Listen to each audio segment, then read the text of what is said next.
अगर तुम ये कहानी रात में सुन रहे हो तो बस आराम से लेट जाओ। ये कोई तेज कहानी नहीं है, ना ही इसमें कोई डर या ट्विस्ट है। ये एक शांत सी कहानी है जो धीरे धीरे आपको अच्छी नींद की तरफ ले जाएगी। अब अपने कानों में एयरफोन्स लगा लो और कंबल को थोड़ा और अच्छे से ओढ़ लो। अपनी आंखें बंद कर लो और इस कहानी को महसूस करो। जनवरी की सुबह थी, वो सुबह जो जल्दी नहीं करती, ना भागती है, ना किसी को उठाने की जिद करती है। आंगन में धूप आ चुकी थी, पूरी तेज नहीं, बस इतनी कि ठंड को धीरे धीरे पिघलाना शुरू कर दे। एक पुरानी चारपाई पड़ी थी आंगन में, उस पर एक आदमी बैठा था। उम्र का अंदाजा लगाना मुश्किल था, चेहरे पर थकान थी पर मन में कोई जल्दी नहीं। वो धूप में हाथ फैलाकर बैठा था, जैसे ठंड से नहीं बीते वक्त से सेक ले रहा हो। घर के अंदर से हल्की सी आवाज आई, चाय खोलने की। केतली की सीटी नहीं, बस पानी के उबलने की धीमी सरसराहट। उसने गर्दन घुमाकर देखा, कोई नहीं दिखा। फिर भी मन को अच्छा लगा। कभी कभी सिर्फ आवाजों से भी अकेलापन कम हो जाता है। आंगन के कोने में एक कुर्सी पड़ी थी खाली, पर वो कुर्सी खाली लग नहीं रही थी, जैसे कोई अभी अभी उठ कर गया हो। जैसे वहां बैठकर कोई बस चुपचाप धूप देख रहा हो। हवा चली हल्की सी, इतनी कि चादर का एक कोना हिला। उसने चादर को ठीक नहीं किया, ठंड को रहने दिया, क्योंकि कुछ ठंड बुरी नहीं होती, कुछ ठंड याद दिलाती है कि हम जिंदा हैं। पास में लकड़ी का एक छोटा सा चूल्हा था जो बुझ चुका था, पर उसकी राख अभी भी गर्म थी। उसने उंगलियों से राख को छुआ नहीं, बस देखा। कभी कभी कुछ चीजों को छूना नहीं होता, बस महसूस करना होता है। धूप आगे खिसक रही थी, चारपाई पर धीरे धीरे चढ़ती हुई उसके पैरों तक पहुंची। उसने आंखें बंद कर ली, आवाजें कम हो गई, हवा भी जैसे थम गई हो। पूरी दुनिया बस उस आंगन में सिमट गई। उसे याद आया, कभी ऐसा ही आंगन था, कभी कोई था जो बिना बोले समझ जाता था कि चाय कम मीठी चाहिए। पर उस याद में दर्द नहीं था, बस एक शांत सी कसम थी, जैसे ठंडी धूप में थोड़ी ज्यादा देर बैठ लेने से होती है। उसने लंबी सांस ली और धीरे से छोड़ी। अगर तुम अभी ये सुन रहे हो तो शायद तुम भी कहीं ऐसा ही महसूस कर रहे हो, कुछ खोया हुआ, कुछ पाया हुआ, पर सबसे ज्यादा थोड़ा थके हुए। कोई बात नहीं, जनवरी की धूप थके लोगों के लिए ही होती है। वो आदमी चारपाई पर थोड़ा सा लेट गया, पूरा नहीं, बस इतना ही कि शरीर आराम पा जाए।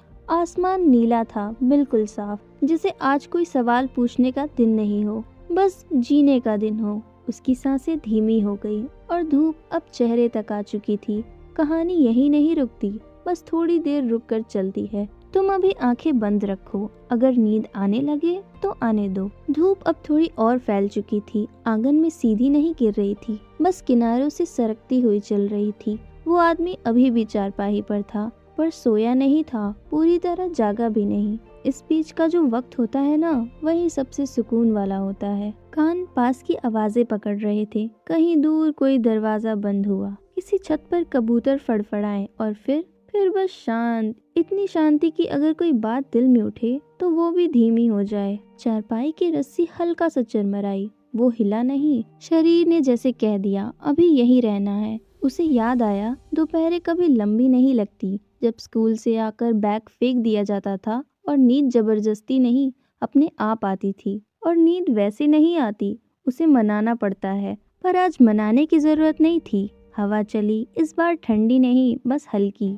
चादर फिर से हिली और इस बार चादर को अपने ऊपर थोड़ा और खींच लिया। ठंड और गर्मी दोनों साथ थी, जैसे जिंदगी कभी कभी होती है। पास रखी एक पुरानी घड़ी की टिक टिक सुनाई दी। वो घड़ी चल रही थी, पर वक्त नहीं दौड़ रहा था। हर टिक टिक के साथ सांसें और धीमी होती जा रही थी। उसने आंखें पूरी तरह बंद कर ली।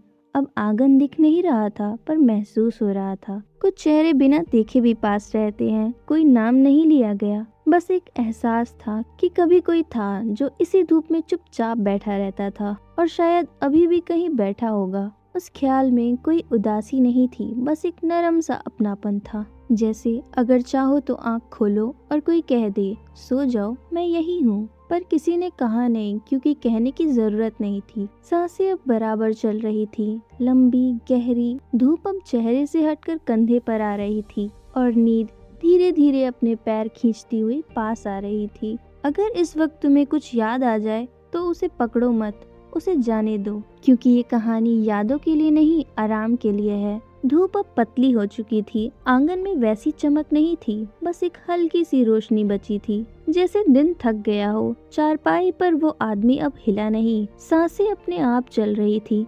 घर के अंदर से अब कोई आवाज नहीं आ रही थी। केतली ठंडी हो चुकी थी। कुर्सी अब भी खाली थी, पर खालीपन अब महसूस नहीं हो रहा था। हवा थम गई थी, पत्ते भी चुप थे। कबूतर कहीं दूर चले गए थे, जैसे पूरी दुनिया धीरे से बैठ गई हो। उसके मन में कोई सवाल नहीं था, कोई जवाब भी नहीं चाहिए था, बस एक एहसास था, अभी जो है वही काफी है। आसमान का नीला रंग अब फीका हो रहा था, पर सुंदर, जैसे कुछ चीजें धीमी पड़कर और अच्छी लगती हैं। उसने करवट बदली, बहुत हल्की सी, जैसे नींद को डराना नहीं चाहता हो। चादर कंधे तक आ गई थी, शरीर पूरी तरह ढका हुआ था। ठंड अब बाहर रह गई थी, सांसें अब और गहरी थी। हर सांस के साथ दिन का बोझ थोड़ा थोड़ा उतर रहा था। अगर कोई सपना आए तो वो भी शोर नहीं करेगा, बस धीरे से चलेगा। शायद कोई पुराना रास्ता, शायद कोई धूप भरी दोपहर, शायद कोई चेहरा जो कुछ नहीं कहेगा।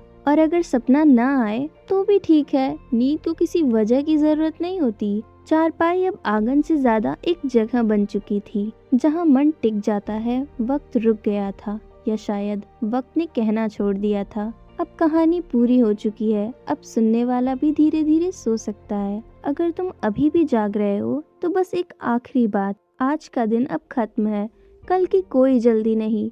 सांस लो और छोड़ दो, कहानी यही नहीं टूटती, बस नींद में बदल जाती है। शुभ रात्रि।